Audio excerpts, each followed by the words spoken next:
Hello बच्चों, पीके chemistry classes में आपका स्वागत है। बच्चों आज हम हैलो एल्केन के फिजिकल प्रॉपर्टी पढ़ेंगे। हैलो एल्केन के फिजिकल प्रॉपर्टी। तो हैलो एल्केन का फिजिकल प्रॉपर्टी क्या है, आइए इसको हम देखते हैं। तो पहला पॉइंट इसका है भौतिक अवस्था, रंग तथा गंध, यानी physical state, colour and order. ये देखते हैं। तो देखिए पहला पॉइंट यहाँ पर लिखा गया है, निम्न हैलो एल्केन्स जो होते हैं, निम्न हैलो एल्केन्स जो नीचे के आपके होते हैं वो कैसे हैं। जैसे आपका मेथिल क्लोराइड है, मेथिल क्लोराइड है, एथिल ब्रोमाइड है, एथिल फ्लोराइड है और आपका क्या है, एथिल क्लोराइड है। ये क्या होती है, साधारण ताप पर यानी कि रूम टेम्परेचर पर ये क्या होती हैं, गैसें हैं। क्या है, सब गैस है। फिर दूसरा पॉइंट देखिए, C18 तक के सभी हैलो एल्केन्स क्या होते हैं, द्रव होते हैं। C18 तक के जितने भी हैलो एल्केन्स हैं वो क्या है, आपके द्रव हैं। तथा इनकी गंध कैसी होती है, मीठी होती है। देखिए इनकी गंध कैसी होती है, मीठी होती है, मीठी गंध वाले हैं। तीसरा पॉइंट देखिए, अब C18 से ऊपर के तक के जब ऊंचे और सदस्य आगे जाएंगे, C18 से ऊपर तक के सदस्यों के ऊपर आप जाएंगे तो इसके सदस्य गंधहीन क्या होते हैं, सॉलिड होते हैं। इसका मतलब ये है, पहले जो नीचे वाले इसके सदस्य थे वो कैसे आपके मिले, गैसीय अवस्था में मिले। जैसे 2 कार्बन तक के आपको गैस अवस्था में मिले। फिर इसके बाद C18 तक के जितने भी हैलो एल्केन्स हैं वो कैसे होते हैं, द्रव अवस्था में होते हैं और इनकी गंध कैसी होती है, मीठी होती है। फिर उससे ऊपर और आप जाते हैं तो इसके ऊंचे वाले जो सदस्य और होते हैं वो गंधहीन क्या होते हैं, ठोस होते हैं। तो ये रहा इसका फिजिकल स्टेट, कलर और ऑर्डर, इसका आपने देखा। अब फिर जो है हम देखते हैं दूसरा इसका पॉइंट देखते हैं हम। दूसरा पॉइंट हम देखेंगे यहाँ पर इसके गलनांक और क्वथनांक के बारे में। तो आइए देखते हैं गलनांक और क्वथनांक के बारे में देखते हैं।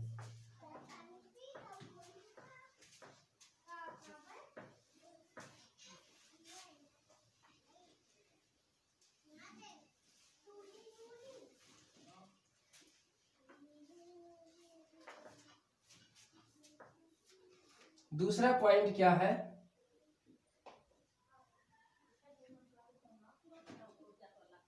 गलनांक तथा क्वथनांक, जिसको आप इंग्लिश में कहते हैं melting and boiling point. Shortcut में इसको हम कहें तो एमपी कहते हैं, इसको हम क्या कहते हैं, बीपी कहते हैं। एमपी और बीपी कहते हैं इसको, ठीक है, दिख रहा होगा। तो गलनांक तथा क्वथनांक इसके हम देखते हैं। तो इनका गलनांक और क्वथनांक क्या होता है, देखिए अगर हम देखें यहाँ पर एल्केन की तुलना में जो आपका, क्योंकि आपका एल्केन से क्या है, एल्केन से ही बना होता है इसका जनक। हैलो एल्केन का जनक क्या होता है, एल्केन होता है। तो एल्केन से ये बना होता है आपका एल्किल हैलाइड, यानी कि और एक्स जो आपका बना होता है, ये किससे बना होता है, आपका एल्केन से ही बना होता है। आर एक्स आपका किससे बना होता है, एल्केन से, यानी कि हैलो जो आपका एल्किल हैलाइड है वो एल्केन से ही आपका बना होता है। तो अगर देखा जाए तो यहाँ पर एल्केन की तुलना में, एल्केन के जो कंपाउंड है यानी कि एल्केन की तुलना में जो आपका आरएक्स है, एल्किल हैलाइड है, इसका गलनांक और क्वथनांक क्या होता है, अधिक होता है। क्या होता है इसका चाहे मेल्टिंग पॉइंट हो, चाहे इसका क्या हो, बॉइलिंग पॉइंट हो, ये अधिक होता है आरएक्स का। वैसे समझिए एल्केन की तुलना में जो आपके एल्केन है, जैसे मेथेन है, एथेन है, प्रोपेन है, ब्यूटेन है, उसकी अपेक्षा आपके जो एल्किल हैलाइड है, चाहे आपका मेथिल क्लोराइड हो, चाहे मेथिल फ्लोराइड, चाहे आपका जो है एथिल क्लोराइड हो, चाहे एथिल ब्रोमाइड हो, ठीक है, तो एल्केन की अपेक्षा RX के क्या होते हैं, मेल्टिंग पॉइंट और बॉइलिंग पॉइंट क्या होते हैं, अधिक होते हैं। अब ये अधिक क्यों होते हैं क्योंकि इसमें देखिए हाइड्रोजन से जुड़ा होता है, तो हाइड्रोजन का आकार क्या होता है, आकार और भार इसका क्या होता है, बढ़ता जाता है। जब हाइड्रोजन इसमें जुड़ा होता है तो उसका आकार क्या होता है, बड़ा होता है, और उसका आकार बड़ा होता है और उसके भार में भी क्या होती है, वृद्धि होती है। जिससे आकार बढ़ने से क्या होता है, आकार बढ़ने से उसका वांडरवाल फोर्स का मान क्या होता है, बढ़ जाता है। वांडरवाल फोर्स का मान बढ़ जाता है, जिससे इसके गलनांक और क्वथनांक क्या होते हैं, बढ़ जाते हैं। तो ये पहला आपका क्वेश्चन यहाँ से बनेगा। क्वेश्चन पूछा जा सकता है कि एल्केन की अपेक्षा हैलो एल्केन के गलनांक और क्वथनांक अधिक होते हैं, क्यों? तो आप ये बताएंगे क्योंकि एल्केन की अपेक्षा जो आपके हैलो एल्केन्स होते हैं उनके अणुभार में क्या होती है, वृद्धि होती है। तो RX के अणुभार में क्या होती है, अणुभार में क्या होती है, वृद्धि होती है। आकार भी बढ़ता है, अणुभार में वृद्धि होती है, आकार भी हाइड्रोजन का बढ़ता जाता है। जब ये सभी चीजें बढ़ती हैं तो वांडर वाल बल का मान, बल का मान भी क्या होता है, भी बढ़ जाता है। ठीक है, बढ़ जाता है। वांडरवाल बल का मान भी क्या होता है, बढ़ जाता है। फलस्वरूप क्या होता है, एल्केन से इनके गलनांक और क्वथनांक क्या हो जाते हैं, बढ़ जाते हैं। तो ये आपको बताना है RS के अणुभार में वृद्धि होती है क्योंकि आकार भी हाइड्रोजन का बढ़ता जाता है उसमें। वांडरवाल, चूंकि आकार जो वांडरवाल फोर्स है तो आकार पर डिपेंड करता है, तो वांडरवाल आकार जैसे बढ़ेगा वैसे वैसे इनके गलनांक और क्वथनांक भी क्या होंगे, बढ़ेंगे। तो ये बात आपको पूरी तरीके से समझ में। हाँ देखिए, जो आपका RX है, RX पर जो आपका हाइड्रोजन होता है, आप जानते हैं कि इस पर क्या होता है, ये मोर इलेक्ट्रोनेगेटिव होते हैं। मतलब हाइड्रोजन की जो विद्युत ऋणात्मकता होती है वो क्या होती है, ज्यादा होती है। तो यहाँ पर ये साझे के यहाँ के इलेक्ट्रॉन युग्म को, RX के बीच के साझे के इलेक्ट्रॉन को अपनी तरफ खींचता, जिस पर इस पर क्या आती है, आंशिक ऋण आवेश आ जाता है, और इस R पर क्या जाता है, आंशिक धन आवेश आ जाता है। तो इससे इसमें क्या उत्पन्न हो जाती है, RX में अल्प ध्रुवीयता उत्पन्न हो जाती है। क्या हो जाती है, अल्प ध्रुवीयता उत्पन्न हो जाती है। इसमें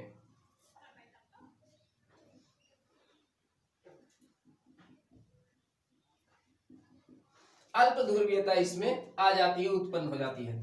अब जब इसके अणु अल्प ध्रुवीयता के कारण भी इनके गलनांक और क्वथनांक बढ़ते हैं, क्योंकि RX के जो अणु होंगे, RX के जो अणु होंगे, एक इन पर निगेटिव इस पर पॉजिटिव, तो RX के बीच में अल्प ध्रुवीयता के कारण इसमें आकर्षण होगा। इसमें क्या होगा, आकर्षण ज्यादा हो जाएगा, जिससे इस आकर्षण बल को तोड़ने के लिए क्या होगी, यानी कि इन दोनों अणुओं को अलग करने के लिए, दोनों RX के अणुओं को अलग करने के लिए अधिक ऊर्जा लगानी पड़ेगी, अधिक ऊर्जा देनी पड़ेगी। इसको अलग करने के लिए, इसको अलग करने के लिए अधिक ऊर्जा लगानी पड़ेगी। तो ये इसको कहते हैं क्या, ये जो अणुओं के बीच में आकर्षण बल होती है, इसको हम क्या कहते हैं, द्विध्रुव अन्योन क्रिया कहते हैं इसको। यानी कि इसको कहा जाता है डाईपोल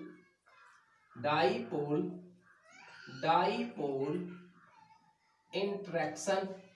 तो इस डाईपोल इन दोनों अणुओं के बीच में, यानी कि RX के अणुओं के बीच में डाईपोल इंटरेक्शन के कारण, एक आकर्षण बल के कारण, यानी कि एक अल्प ध्रुवीयता उत्पन्न हो जाती है। इसी अल्प ध्रुवीयता उत्पन्न होने के कारण इनके अणु के बीच, जो अणु के मध्य क्या हो जाती है, डाईपोल इंटरेक्शन जो है बढ़ जाता है, ये इंटरेक्शन क्या हो जाता है, बढ़ जाता है, जिससे जिससे आरएक्स के गलनांक और क्वथनांक क्या हो जाते हैं, बढ़ जाते हैं, जिससे आरएक्स के गलनांक तथा क्वथनांक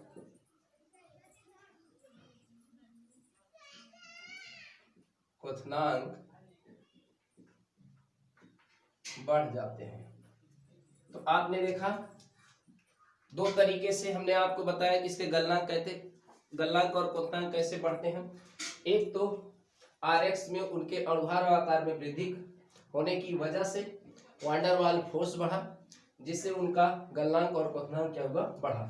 दूसरा आरएक्स के बीच जो एक मोर इलेक्ट्रोनेगेटिव तत्व इसमें होता है हैलोजन, तो इस पर आंशिक ऋण आवेश आ जाता है, इस आधे के इलेक्ट्रॉन को अपनी तरफ खींच लेता है, जिस पर आंशिक इस पर ऋण आवेश, इस पर क्या हो जाता है, धन आवेश हो जाता है। तो ऐसे बहुत से अणु इसके होंगे, तो अणुओं के बीच के इनमें क्या होगा, एक अल्प ध्रुवीयता उत्पन्न होने के कारण इनके अणुओं के बीच में डाइपोल डाइपोल इंटरेक्शन क्या होता है, बढ़ जाता है, जिससे इन दोनों अणुओं को, आरएक्स के अणुओं को अलग करने के लिए हमें ज्यादा ऊर्जा लगानी पड़ेगी, देनी पड़ेगी। अब ऊर्जा ज्यादा लग रही है तो इससे क्या होगा, आरएक्स के गलनांक और क्वथनांक क्या हो जाएंगे, बढ़ जाएंगे। तो ये दो कारण मैंने आपको बता दिया इसके गलनांक और क्वथनांक क्यों बढ़ते हैं। ठीक है, अब हम दूसरा चीज हम देखते हैं। यहाँ पर दूसरा चीज हम ये देखेंगे, यहाँ पर हैलोएल्केन के क्वथनांक में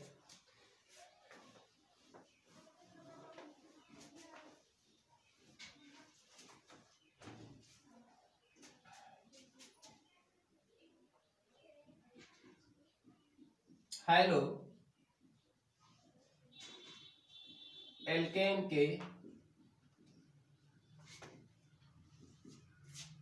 क्वथनांक में हैलोएल्केन के क्वथनांक एक नियमित क्रमबद्धता पाई जाती है, एक नियमित क्रमबद्धता पाई जाती है, एक नियमित क्रमबद्धता इसमें पाई जाती है। तो नियमित क्रमबद्धता में पहला पॉइंट मान लीजिए ए, हम इसको मान लेते हैं। जैसे मान लीजिए कि अगर आरएक्स के, आपका आरएक्स है, आरएक्स में अगर आपका क्या है, एल्किल समूह सेम है, एल्किल समूह क्या है, सेम है। जैसे हम ले लेते हैं मेथिल फ्लोराइड, एल्किल समूह सेम है। और दूसरा हम ले लेते हैं यहाँ पर एल्किल समूह सेम हो, और फ्लोराइड के बाद आपका गया ये मेथिल क्लोराइड, फिर क्या आ गया आपका मेथिल ब्रोमाइड, और फिर ले लेते हैं मेथिल आयोडाइड। ठीक, ये पहले पॉइंट को इसको समझिए, बहुत ही इंपॉर्टेंट चीज है ये। जैसे एल्किल समूह क्या है, इसमें समान है, मेथिल क्या है, सब में मेथिल जो है सभी में क्या है, समान है। लेकिन हाइड्रोजन क्या है, अलग अलग है। मेथिल समान है और आपके यक्स जो है हाइड्रोजन क्या है, ये भिन्न है। यहाँ हाइड्रोजन क्या है आपके, भिन्न है। ठीक है, ये चीजें हैं, दो चीजें इसमें। तो आपका इसमें मेथिल सभी में क्या समान है, और आपका हाइड्रोजन क्या है, भिन्न है। तो आप जानते हैं हाइड्रोजन का बढ़ता हुआ क्रम क्या होता है, हाइड्रोजन का आकार बढ़ता जाता है, एफ से Cl और फिर Br और फिर आयोडाइड। जैसे इधर जाते हैं वैसे इनका हाइड्रोजन का आकार क्या होता है, आकार क्या होता है, बढ़ता है। तो हाइड्रोजन का आकार जब बढ़ता है तो इनके वान डेर वाल्स आकार बढ़ने पर क्या होता है, आकार और अणुभार दोनों बढ़ता है। अणुभार यानी कि अणुभार कह लीजिए या फिर कह लीजिए द्रव्यमान, अणुभार तथा आकार क्या होता है, दोनों बढ़ता है। लेकिन एल्किल समूह आपका सेम है, ये तो बढ़ता नहीं है, लेकिन इसके हाइड्रोजन के आकार और द्रव्यमान क्या होते हैं, बढ़ते हैं, जिससे वान डेर वाल फोर्स का मान क्या होता है, बढ़ जाता है। इस प्रकार हम कह सकते हैं कि समान एल्किल समूह हो लेकिन हाइड्रोजन डिफरेंट हो तो इनके क्वथनांक, इनके जो क्वथनांक होंगे इस तरीके से इधर जाने पर क्या होंगे, बढ़ेंगे, इनके क्वथनांक क्या होंगे, बढ़ते हैं। ठीक है, यानी कि Rx समान हो, हाइड्रोजन जब डिफरेंट हो तो इनका अणुभार यानी कि द्रव्यमान और आकार क्या होगा, हाइड्रोजन का बढ़ता जाएगा। यानी कि Rx के पूरे इसकी किसकी वजह से बढ़ते जाएंगे, हाइड्रोजन की वजह से बढ़ जाएंगे, क्योंकि Rx सेम है आपका और जो हाइलाइट है वो डिफरेंट आकार और डिफरेंट द्रव्यमान होने की वजह से इनका आकार और द्रव्यमान बढ़ता जाता है, जिससे आकार बढ़ने से वैन डर वाल्स फोर्स का मान क्या होता है, बढ़ जाता है। क्या बढ़ जाता है, वैन डर वाल्स बल क्या होता है, बढ़ जाता है। हाँ, जिससे इनका क्या होता है, क्वथनांक जो बॉइलिंग पॉइंट होता है बीपी होता है, ये भी क्या होता है, बढ़ जाता है। समझ में आ गया होगा आपको। तो ये पहले पॉइंट के अंतर्गत ये आपका है। बी वाला अगर हम दूसरा देखें, दूसरा पॉइंट अगर हम अब क्या कर ले, यहाँ अगर आपका एल्किल समूह बढ़े और हाइड्रोजन सेम रहे, मान लीजिए कि हमने क्लोराइड ले लिया, मेथिल है और इसका हाइलाइट आर बढ़े CH3 CH2 और यहाँ पर हमने ले लिया क्लोराइड, ये दूसरे पॉइंट में। फिर ले लिया हम यहाँ पर एल्किल समूह में प्रोपिल ले लिया, यहाँ पर ये क्लोराइड। देखिए इस तरीके से दूसरा पॉइंट। अब यहाँ पर देखिए एल्किल समूह क्या हो रहा है, बढ़ रहा है, एल्किल समूह बढ़ रहा, हाइलाइट का आपका द्रव्यमान यहाँ पर क्या है, सेम है, तो आकार भी इसका हाइलाइट का, क्लोरीन का, तीनों में क्लोरीन सेम है तो इसका आकार भी सेम है, इसका द्रव्यमान भी सेम है, दोनों सेम है। लेकिन क्या है यहाँ पर आपका Rx जो है इसका आकार और द्रव्यमान क्या हो रहा है, बढ़ रहा है। तो R का आकार और द्रव्यमान बढ़ने की वजह से इस तरीके से इनके भी इस तरीके से क्या होंगे, इनके बॉइलिंग पॉइंट जो होगा इनका क्या होगा, ये बढ़ेगा, इधर जाएंगे। ठीक है, इसका बॉइलिंग पॉइंट बढ़ेगा, क्यों, क्योंकि इसमें क्या बढ़ रहा है, एल्किल समूह का आकार और द्रव्यमान बढ़ रहा है, जिससे क्या होगा, इसका बॉइलिंग पॉइंट बढ़ जाता है। बॉइलिंग पॉइंट क्यों बढ़ जाता है, क्योंकि वैन डर वाल्स जो फोर्स होता है, वैन डर वाल्स जो फोर्स होता है, वैन डर वाल्स जो फोर्स होगा ये क्या होता है, बढ़ जाता है। ठीक है, वैन डर वाल्स फोर्स बढ़ जाता है, जिससे ये आकार क्या होता है, वैन डर वाल्स फोर्स बढ़ जाता है, जिससे इनका गलनांक और क्वथनांक क्या होता है, बढ़ जाता है। ठीक है, तो इसको देख लिए। फिर तीसरा पॉइंट इसमें हम देखते हैं, तीसरा पॉइंट देखते हैं।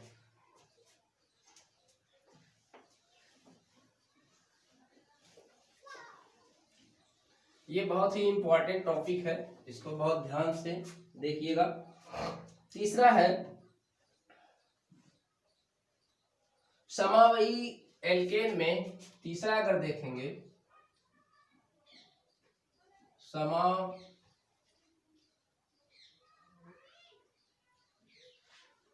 जिसे आप कहते हैं आइसोमर्स, समावयी हैलो एल्केन में शाखा वृद्धि होने पर शाखा वृद्धि होने पर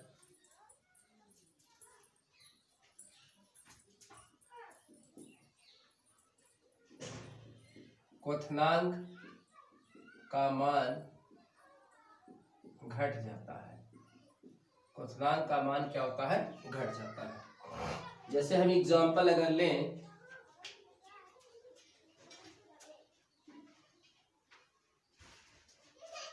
एग्जाम्पल हमने जैसे मान लीजिए कि ये आपका लिया गया 4 कार्बन का कंपाउंड, ये लिया गया आपका क्या, 1 ब्रोमो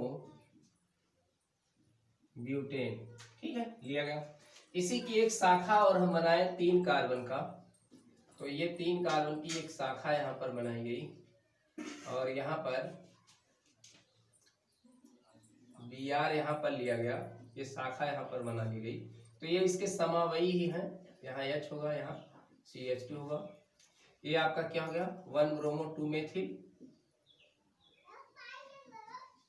1 ब्रोमो 2 मेथिल प्रोपेन।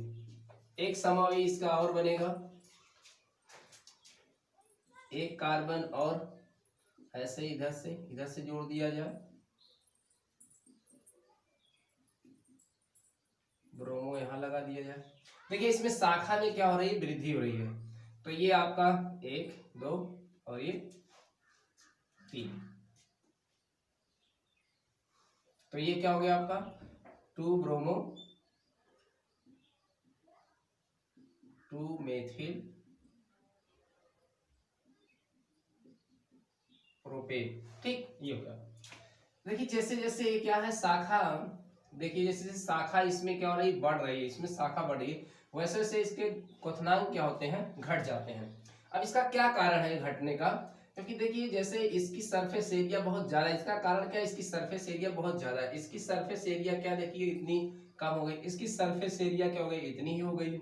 तो देखो यहाँ पर सरफेस एरिया यानी कि इसका क्षेत्रफल इसका इतना है, सतही क्षेत्रफल इसका इतना, इसका सतही क्षेत्रफल क्या है, इतना है, इसका सतही क्षेत्रफल और भी कम हो गया। तो सतही क्षेत्रफल जैसे जैसे घटता जाता है, जैसे जैसे सतही क्षेत्रफल क्या होता है, घटता जाता है, वैसे वैसे वान डेर वाल फोर्स का मान क्या होता है, घट जाता है, जिससे इनके गलनांक और क्वथनांक क्या होते हैं, घट जाते हैं। ठीक है, क्या लिखेंगे, जैसे जैसे शाखा में वृद्धि होती है वैसे वैसे सतही क्षेत्रफल जो होता है वो क्या होता है, क्षेत्रफल, सतही क्षेत्रफल घट जाता है, जिससे क्या होता है, वान डेर वाल बल का मान क्या होता है, ये भी घट जाता है। सतही क्षेत्रफल घट जाता है, वान डेर वाल फोर्स का मान क्या होता है, घट जाता है, जिससे क्या होगा, इसका बॉइलिंग पॉइंट क्या होता है, घट जाता है। ठीक है, क्योंकि जो सतही क्षेत्रफल होती है ये वान डेर वाल फोर्स के क्या होती है, समानुपाती होती है। सतही क्षेत्रफल जितना ज्यादा होगा वान डेर वाल फोर्स का मान उतना ही क्या होगा, ज्यादा होगा। तो यहाँ पर सतही क्षेत्रफल घट रहे हैं, जैसे जैसे शाखा में वृद्धि होती है वैसे वैसे इनका सतही क्षेत्रफल क्या हो रहा है, घट। देखिए इसका सतही क्षेत्रफल इतना है, इसका इतना हो गया, कम हो गया, इसका और भी कम हो गया सतही क्षेत्रफल। तो सतही क्षेत्रफल जैसे घटेगा वान डेर वाल फोर्स भी घटेगा और उसका बॉइलिंग पॉइंट भी क्या हो जाएगा, घट जाएगा। ठीक है, तो ये आपको बात में समझ में आ गई होगी। तो ये 3 पॉइंट है यहाँ पर, इसको बढ़िया से तैयार रखेंगे। अगला पॉइंट अब देखते हैं, विलेयता देख लेते हैं। ये तो मेल्टिंग पॉइंट था, विलेयता के बारे में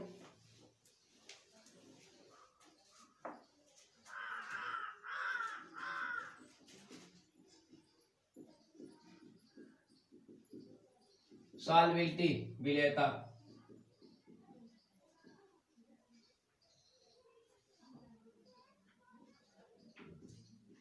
विलेयता क्या है, देखिए Rx जो आपका भी मैंने बताया, Rx क्या होता है, अल्प जो है ये ध्रुवीय है, फिर भी ये क्या है, जल में क्या होते हैं, आविलेय होते हैं। तो आपके हैलो एल्केन क्या होते हैं, यद्यपि ये अल्प ध्रुवीय प्रकृति के हैं, इस पर आंशिक जो है धन आवेश, इस पर आंशिक ऋण आवेश होता है, फिर भी ये जल में क्या है, आविलेय होते हैं, जल में आविलेय होते हैं, या कह सकते हैं बहुत कम विलेय हैं। तो इसके अविलेयता का कारण क्या है, क्योंकि इसमें ये जल के साथ हाइड्रोजन बंध नहीं बनाते हैं। क्यों नहीं, क्योंकि ये जल के अणु के साथ हाइड्रोजन बंध नहीं बनाते हैं। ठीक है, तो ये जल के अणु के साथ हाइड्रोजन बंध नहीं बनाते हैं, और ना ही ये जल के अणुओं के हाइड्रोजन बंधों को ना ही ये तोड़ पाते हैं, इसलिए इनमें इनकी क्या होती है, जल में विलेयता क्या होती है, नहीं होती है। तो इसकी जल में विलेयता नहीं होती है, किसके कारण नहीं होती है, क्योंकि ये हाइड्रोजन बंध RX के साथ नहीं बनाते हैं, इसलिए नहीं होती है। अगला पॉइंट देखते हैं, घनत्व के बारे में देखते हैं, डेंसिटी के बारे में देखते हैं।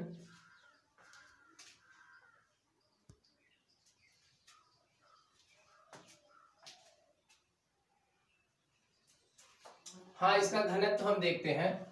क्लोरोएल्केन जल से क्या होते हैं, हल्के होते हैं। क्लोरोएल्केन क्या होते हैं, जल से हल्के होते हैं। ब्रोमो और आयोडो एल्केन जल से क्या होते हैं, भारी होते हैं। तो इनके घनत्व का क्रम ये देखिए है, RF जो RF आपका होगा यानी कि एल्किल फ्लोराइड जो होगा इसका घनत्व कम होगा, RCl का घनत्व क्या होगा और ज्यादा होगा, RBr का घनत्व क्या होगा और ज्यादा होगा, RI का घनत्व क्या होगा और ज्यादा। ऐसा क्यों हो रहा है? क्योंकि जैसे जैसे आपका हाइड्रोजन का अणुभार बढ़ता जाता है यानी कि इसका द्रव्यमान बढ़ता जाता है वैसे वैसे घनत्व भी बढ़ता जाता है। क्योंकि घनत्व क्या होता है आप जानते हैं, जो घनत्व होता है वो द्रव्यमान के क्या होता है, द्रव्यमान के क्या होता है समानुपाती होता है, यानी कि द्रव्यमान बढ़ेगा तो घनत्व भी क्या होगा बढ़ेगा। ठीक है, द्रव्यमान बढ़ने पर घनत्व क्या होता है बढ़ता है। तो RF तो जैसे चाहे आपका R बढ़े चाहे आपका हाइड्रोजन का आकार बढ़े या भार बढ़े तो उसका घनत्व क्या हो जाएगा बढ़ता जाएगा। मेथिल आयोडाइड, मेथिल आयोडाइड जो आपका होता है इसका घनत्व सभी हैलो एल्केन में सबसे ज्यादा है, सबसे ज्यादा इसलिए सबसे ये भारी है। देख लीजिए आंकड़े भी कहते हैं मेथिल आयोडाइड का जो घनत्व है देखिए 2.279 है और मेथिल ब्रोमाइड का 1.732 है, एथिल ब्रोमाइड का 1.430 है और जबकि प्रोपिल ब्रोमाइड का 1.275 है। तो देख रहे हैं ना आयोडोमेथेन का घनत्व क्या होता है सबसे ज्यादा होता है और ये क्या होता है सबसे भारी होता है। एक चीज और हम देख लेते हैं, ये तो घनत्व के बारे में हो गया, अब देख लेते हैं आपेक्षिक अस्थायित्व देख लेते हैं। इसका देखते हैं हम क्या अस्थायित्व, आपेक्षिक अस्थायित्व। अगला हेडिंग है आपेक्षिक स्थायित्व, रिलेटिव स्टेबिलिटी, रिलेटिव स्टेबिलिटी।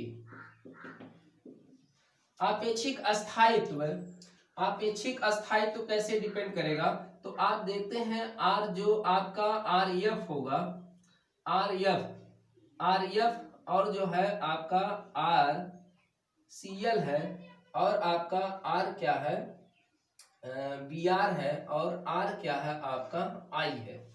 इसमें आप समझे इसका अपेक्षिक अस्थायित्व मतलब सबसे ज्यादा अस्थायी कौन है, कौन सबसे ज्यादा अस्थायी है और कौन कितना कितना सबसे ज्यादा अस्थायी और कौन कम सबसे अस्थायी है, ये बात यहाँ पर समझे आप। तो देखिए इसमें आप जानते हैं इलेक्ट्रोनेगेटिविटी जिसकी सबसे ज्यादा होगी उसके बीच में क्या होगा अट्रैक्शन ज्यादा होगा, उसके मध्य जो है बंध जो होगा प्रबल होगा, तो जिसके मध्य बंध प्रबल होगा वो ज्यादा अस्थायी होगा। तो आप जानते हैं इलेक्ट्रोनेगेटिव सबसे ज्यादा किसकी होती है हैलोजन में, फ्लोरीन की, तो इसके बीच में बंध क्या होगा बहुत ज्यादा तगड़ा होगा, इसके बीच में बंध बहुत ज्यादा मजबूत होगा और इसके बीच में इसकी Cl की इलेक्ट्रोनेगेटिविटी कम है तो इसके बीच में और कम होगी, इसके बीच में और कम होगी, इसके बीच में और कम होगी, क्योंकि सबसे ज्यादा इलेक्ट्रोनेगेटिविटी फ्लोरीन की, जैसे ऊपर से नीचे की तरफ जाते हैं वैसे हैलोजन की क्या होती है इलेक्ट्रोनेगेटिविटी घटती जाती है। तो इसमें बंध क्या होगा सबसे ज्यादा प्रबल होगा, इसमें बंध क्या होगा प्रबल होगा, तो बंध सबसे ज्यादा इसमें प्रबल है तो इनका अस्थायित्व भी सबसे ज्यादा, RF सबसे अधिक अस्थायी होगा और ये सबसे कम जो है अस्थायी ये होगा। तो सबसे अधिक अस्थायी क्या होगा, ये सबसे अधिक अस्थायी होगा ये आपका, और सबसे कम अस्थायी कौन होगा, सबसे कम अस्थायी, तो ये वाला सबसे कम अस्थायी होगा। यानी कि इसका बंध अगर आप तोड़ना चाहें तो इसके बंध को इतने आसानी से नहीं तोड़ा जा सकता, लेकिन इसके बंध को आसानी से क्या कर सकते हैं हम तोड़ सकते हैं, RX को हम RI को अलग कर सकते हैं हम कम ऊर्जा देकर। इसका मतलब अगर क्रियाशीलता की बात करें तो ये क्रियाशील सबसे ज्यादा होगा, कौन क्रियाशील ज्यादा होगा, ये अपने बंध को आसानी से कम ऊर्जा में ही तोड़ सकता है, तो यहाँ पर इसकी क्रियाशीलता क्या होगी ज्यादा होगी। अगर क्रियाशीलता के क्रम में हम लिखें तो इस तरीके से लिख सकते हैं, तो जो आपका RF होगा इस तरीके से, इधर क्रियाशीलता जो है RCl फिर जो है RBr और फिर RI, तो इस साइड में अगर जाएंगे तो इनकी क्रियाशीलता क्या होगी बढ़ती है। ठीक, क्यों बढ़ती है, क्योंकि इसके बंध बहुत कमजोर है, जल्दी से रिएक्शन कर लेगा, तो इस साइड पर जाने पर क्रियाशीलता बढ़ती है। तो ये रहा आज इसके बारे में मैंने बताया, फिजिकल प्रॉपर्टी के बारे में इसके बारे में बताया। तो नेक्स्ट वीडियो में हम आपको केमिकल प्रॉपर्टी के बारे में बताएंगे। तो इस वीडियो को बढ़िया से देखें और इसका अच्छे से इसको नोट्स बनाएं और इसका अध्ययन बढ़िया से करें। वीडियो को लाइक और सब्सक्राइब करना ना भूलें। हम नेक्स्ट वीडियो आपके सामने लेकर फिर आ जाएंगे, तब तक के लिए नमस्कार।